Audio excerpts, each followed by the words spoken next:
welcome you very much to Child Stream. My name is Daniel. Yes, Daniel. Exactly, I'm Daniel. So I'm one of the two co-founders of Child Stream. Actually, first it was planned that I will not be here because I was supposed to go to Laos, but this meeting has been cancelled, so I will be here. So that's hopefully good news for you.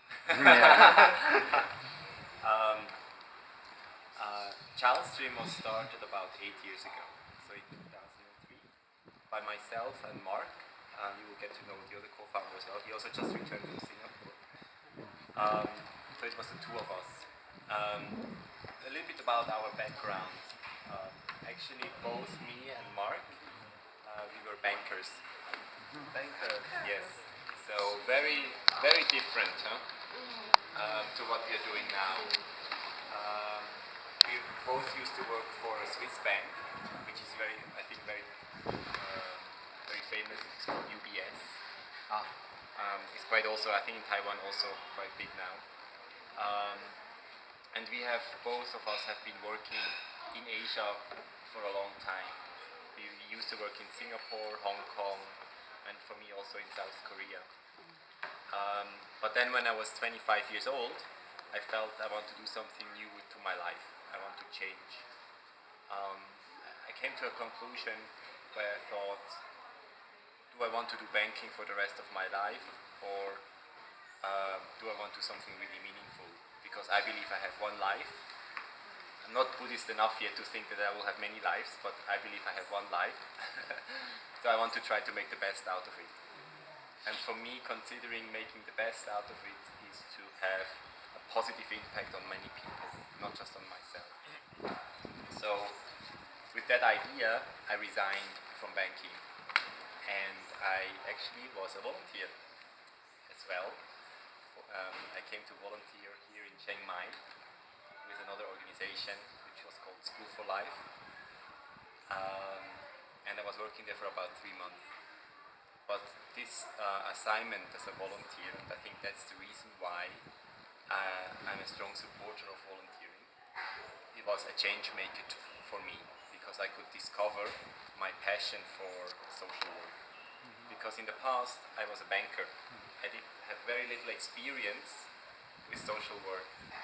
So my volunteer assignment gave me the opportunity to experience this passion and discover this passion. And then ultimately this led to the establishment of Child Stream. So I think if I would not have been a volunteer, probably Child Stream would not exist. So I started to write the concept. What do I want to do? How do I want to do it?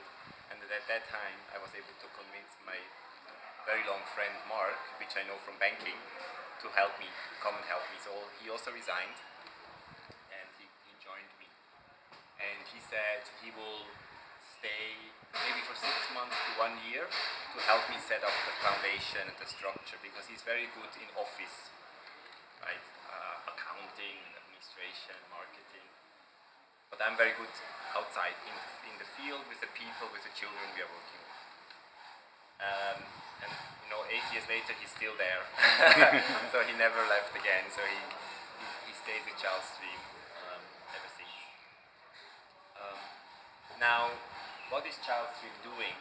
And I think maybe it's a little bit disappointing for you to come here to see our office, because this is just an office, and probably the other organizations you have seen so far, there are a lot of children, right? Because this could be an orphanage, or it could have been a particular school, or it could have been, different organizations. Right?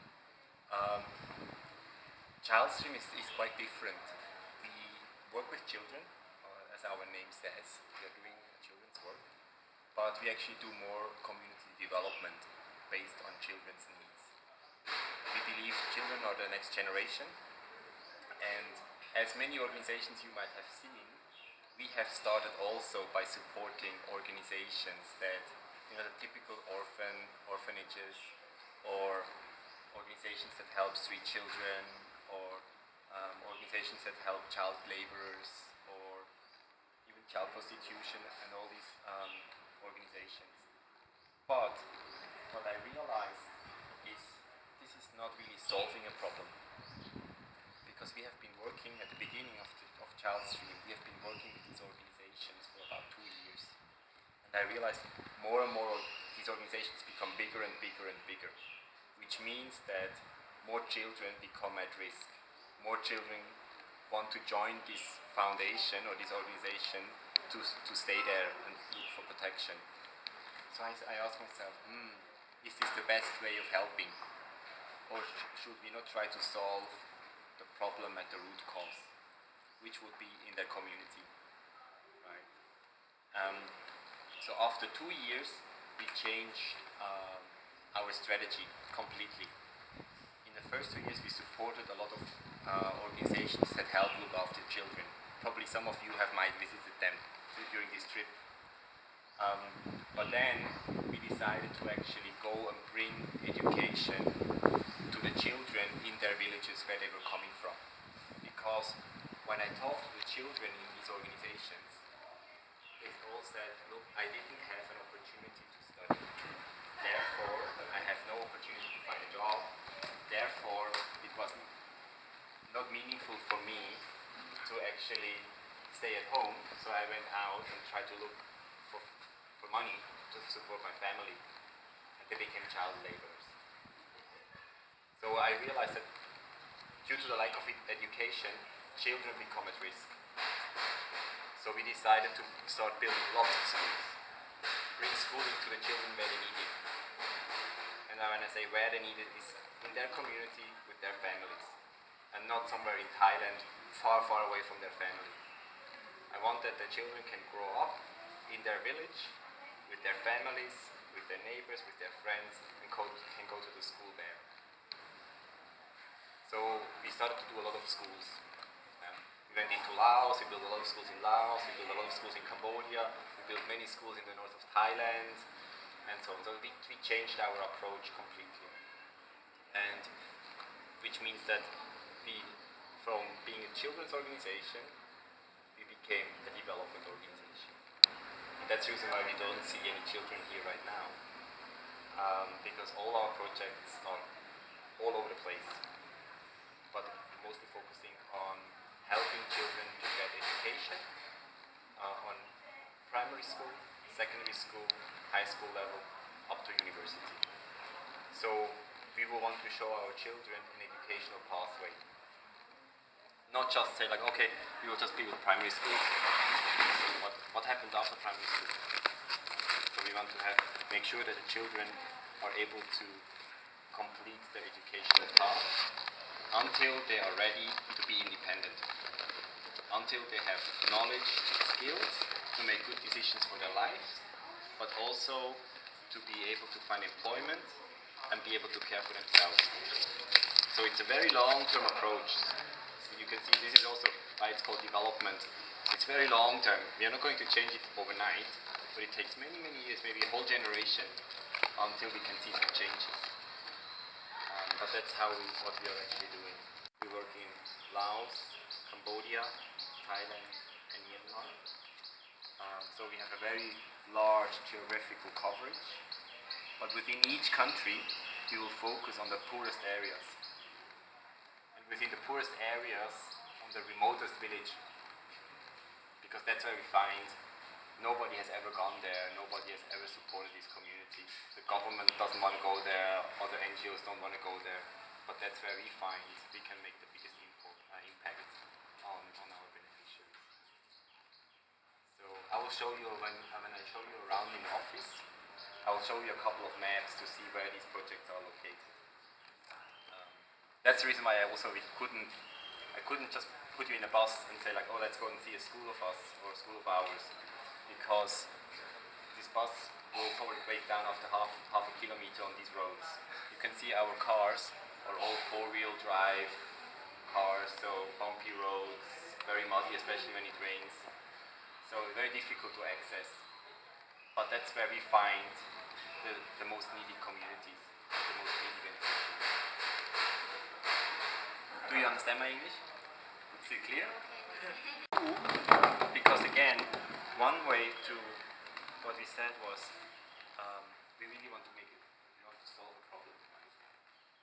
solve it not just while as long as I live, but I want to solve the problem forever. Yeah, right? I want to really solve this problem, right? And therefore, we have to make sure that what we are doing is sustainable. I'm sure you have heard about sustainability everywhere, right? Because this is an important word for doing the work we are doing. Make sure that the changes we do are sustainable. Meaning, even if I'm gone and Childstream is long gone, the project still makes an impact. So, therefore the schools which we have built, we work in collaboration with the community, of course. They are the owner of the problem. In a way, we help them to solve their problem. Right?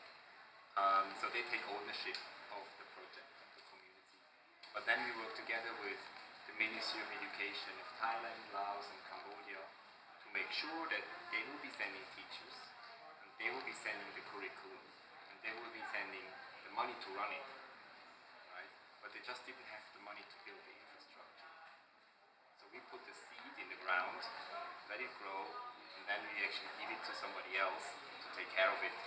And we will follow up. So at all of these 150 projects, we have to go and visit at least 2 or 3 times a year to see how they are doing. But it would be wrong. We couldn't do the work we are doing if you would have to pay for teachers, if you have to draft curriculum, if you would have to give them stationery or school books and everything. Our impact would be very much limited. But this way is, you can think of a village. There was a village, 120 children, nobody went to school. We built a school, everybody goes to school. We pass it on to the government, because we are a Thai foundation, so we can make a little bit of pressure on the Thai government. You are a Thai foundation? We are a Thai foundation, yeah. So we go and talk to them and say, look, we will build a school in that village. Nobody goes to school. We will build you a school. But you have to send us five teachers. And we want them by October 2011. And then, because that's when the school opens, normally at the beginning of the academic year, right? And then they will come in with the teachers, and will come in with the supplies and everything. And then this school will be included in the annual budget of the Ministry of Education. And will keep on running. So our idea is that with the infrastructure we build, to widen the access to education sponsored by the government. Right?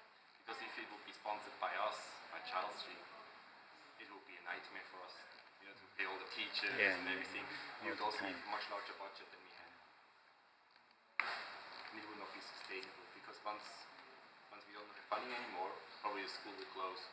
Now, if Childstream will close tomorrow, the school will still be running. So that's important.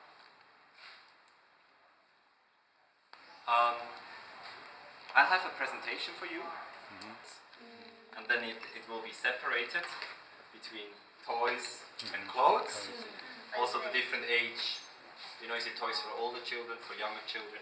Clothes, is it warm clothes, cold clothes, or for cold weather, and also according to the age. And then it goes into our storeroom, and whenever our project team goes out, we will go in there and say like, okay, take this bag along, I want to give it to the children there. Okay. Hello.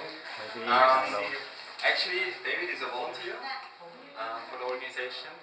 He's a retired headmaster. So he's retired here in Chiang Mai, and he came to help us, or he comes to help us to teach our staff English.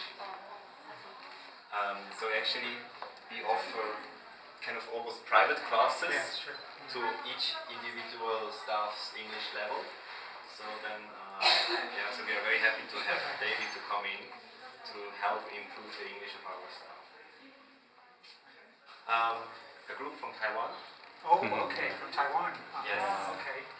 Welcome, nice to see you. Nice to All right, thank you so much. Okay, thank you. You see? 因为他是新加坡的华侨还是不是华侨，新加坡华侨对华侨，他是泰国华侨，小心哟。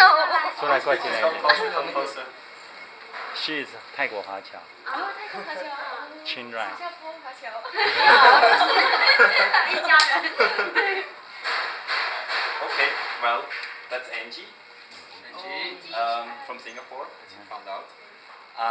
Angie used to be a volunteer last year, and she did such an excellent job that we decided to hire her.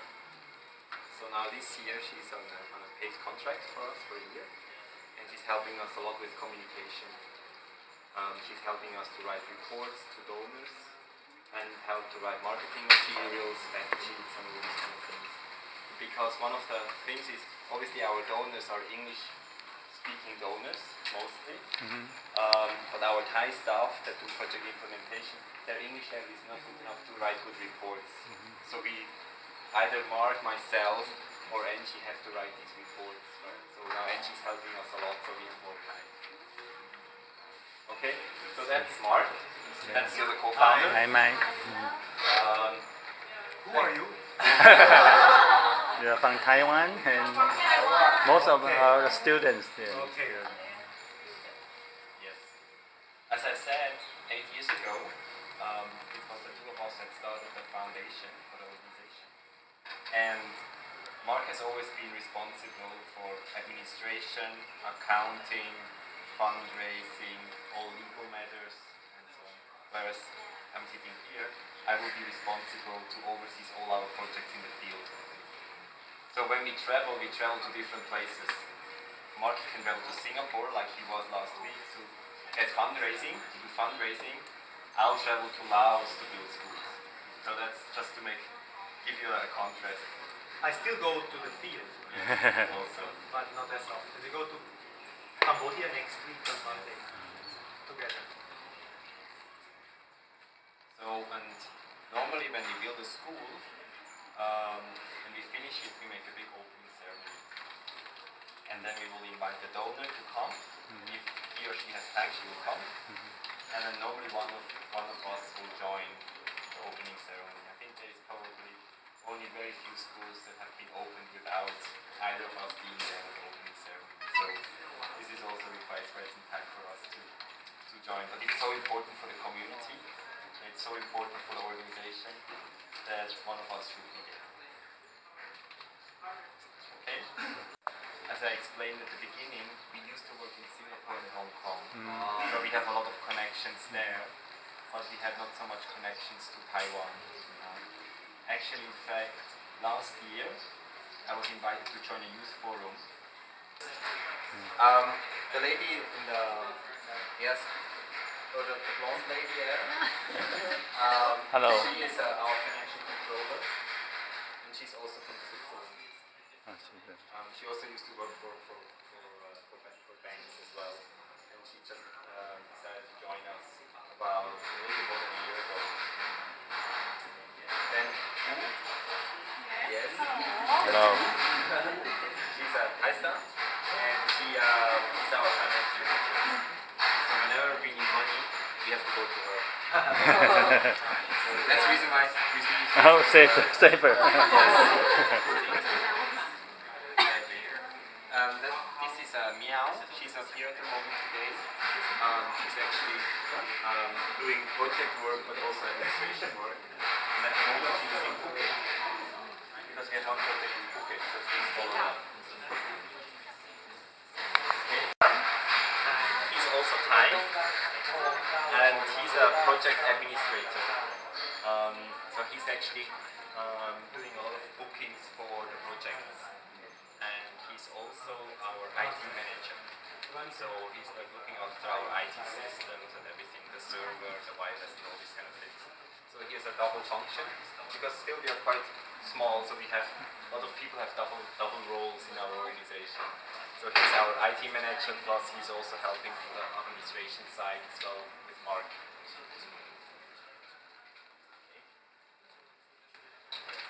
Now, this one is Thomas. He's obviously not Thai. Actually, he's American. Wow, yes. He's American. He's also our leader for our higher education programs. So he's the team leader for that. But also, he's also our Myanmar specialist.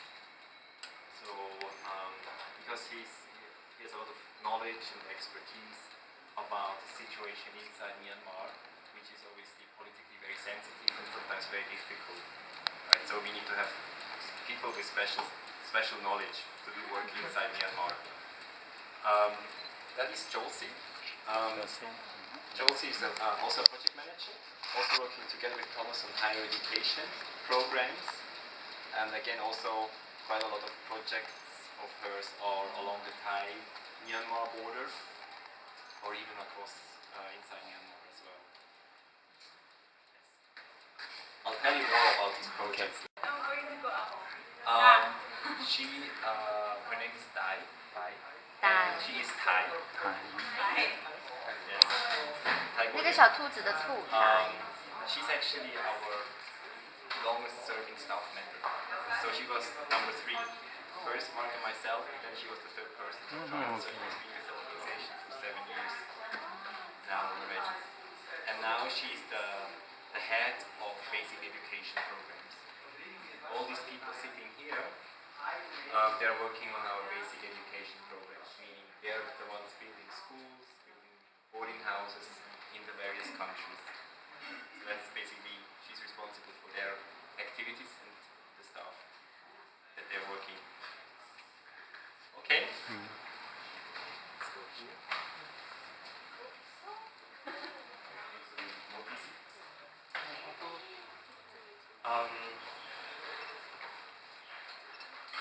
Hello.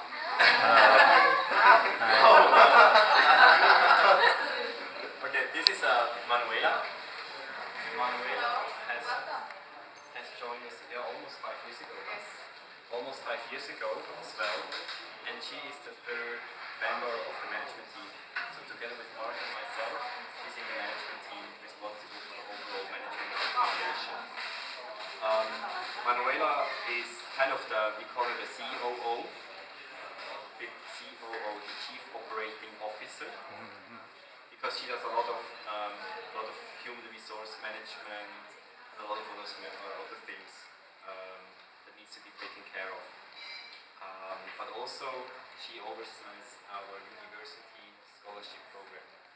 We have a very large university scholarship program at the moment, mostly for Burmese and Laotians that are allowed to study here in Thailand, and we basically give them a scholarship to do so. And basically, these 2 ladies here, this is Du and Boom,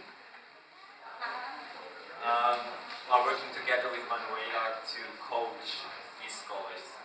You know, you can imagine that some of our Burmese students, they're coming maybe from a refugee camp, right? And they go down to Bangkok and study at the university in Bangkok. So it is a cultural shock for them.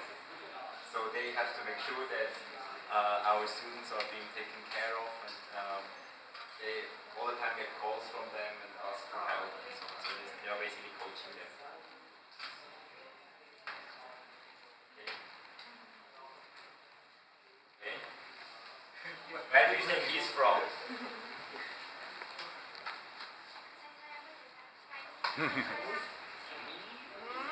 Very close. Hong Kong. I'm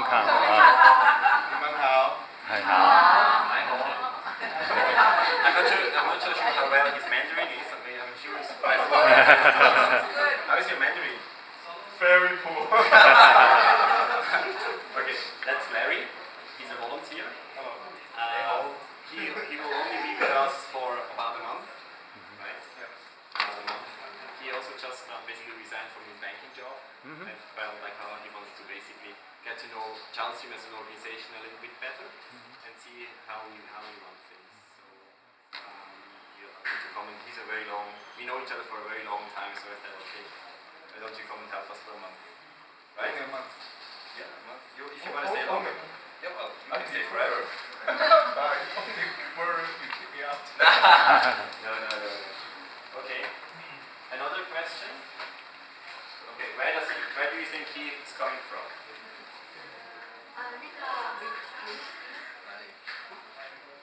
Don't say anything. Huh? Vietnam? No. Cambodia. Try again. Philippines? Yes? You can guess. Yeah. Oh, Philippines. Yeah. Okay. Say Philippines. Philippines. Yeah. This is Jean.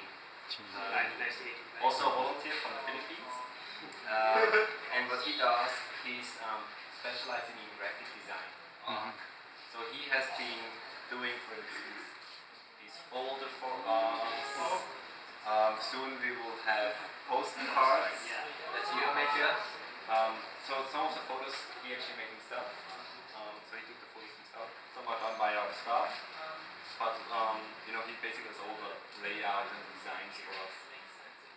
So there will be like 12 postcards in here, which we tend to sell in our shop. And also we have an online shop as well. That's the current project. And it was good because he kind of was able to give Childstream a new look. Ever since he started in January, all the marketing materials have been improved and upgraded thanks to his design skills. So very useful, very important for us. Nice to meet you guys. Nice to meet you. Oh yes, Taiwan. Can you tell?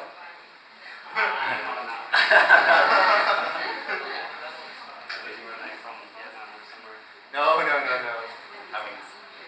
Who's David going here? Hello. Peter. Well, he's Australian. Australian. Good day, exactly. From the looks, you couldn't tell. From the talking, maybe yes. So he's from Australia. He also joined us about 3 weeks ago. Yeah, 2 weeks ago. He helps us together with Angie to write lots of reports, marketing materials. Very soon, we will look for ways for him actually to get involved in more on the project side. Maybe he does some auditing and evaluation stuff for us on the project side going forward. Because he will be here with us for hopefully a long time. So, yes. Alright. And then this person here, okay. Now, don't say anything. Where do you think he's from? No. No, he's not Thai. Let's try again. Nobody gets correct. Okay, try again.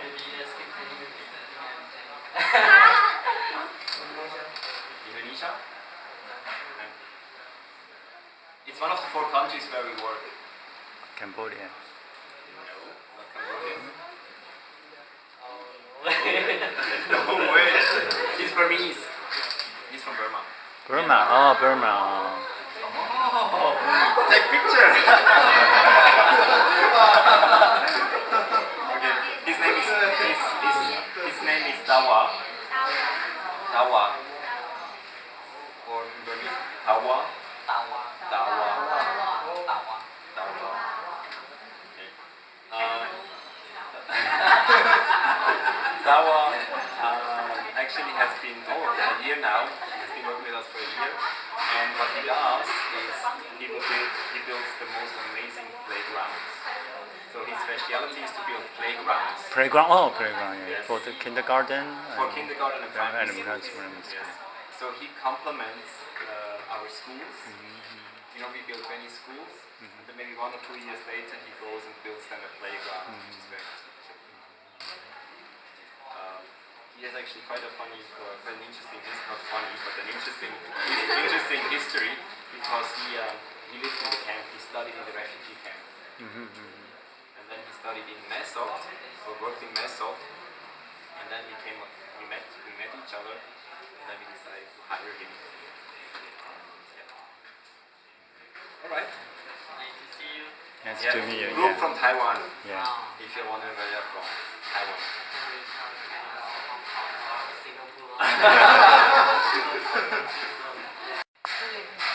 Philippines?